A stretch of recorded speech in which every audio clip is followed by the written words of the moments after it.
একটি নগরী যেখানে পায়ে হেঁটেছেন নবীরা, যেখানে নেমে এসেছিল ওহী, যে শহর বয়ে বেড়াচ্ছে হাজারো রক্ত আর কান্নার ইতিহাস। হ্যাঁ, আমি বলছি জেরুজালেম, বাইতুল মুকাদ্দাসের কথা। খ্রিস্টান ক্রুসেডারদের হাতে 1099 সালে এই শহর পড়ে যায়। হাজার হাজার নিরীহ মুসলিম এক রাতে কচু কাটা করে ফেলে তারা। পবিত্র আল আকসা মসজিদ রক্তে রঞ্জিত হয়, কিন্তু ইতিহাস থেমে থাকেনি। আল্লাহর এক সৈনিক পাঠিয়েছিলেন, যার হৃদয়ে ছিল তাকওয়া আর চোখে ছিল বীরত্বের দীপ্তি।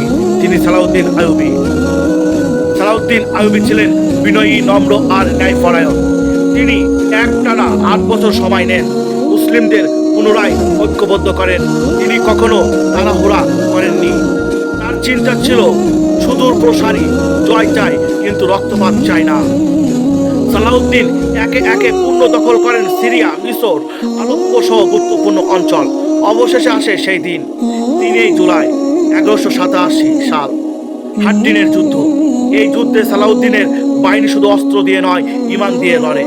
ক্রুসেডারদের সেনাপতি গাইদা, লুসিগনান ও রেমন্ড পরাজিত হন।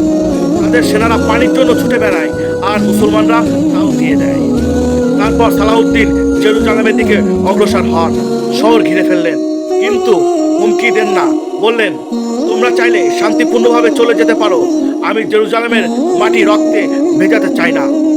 ক্রুসেডাররা বিস্মিত, তারা জানে তারা এই শহরে রক্ত গঙ্গা বইয়েছিল, কিন্তু সালাউদ্দিন তাদের ক্ষমা করেন। শুধু তাই নয়, দারিদ্রদের মুক্ত করেন দেন বিনামূল্যে। খ্রিস্টান নারীদের নিরাপত্তা দেন, শিশুদের কান্না থামান নিজে হাতে।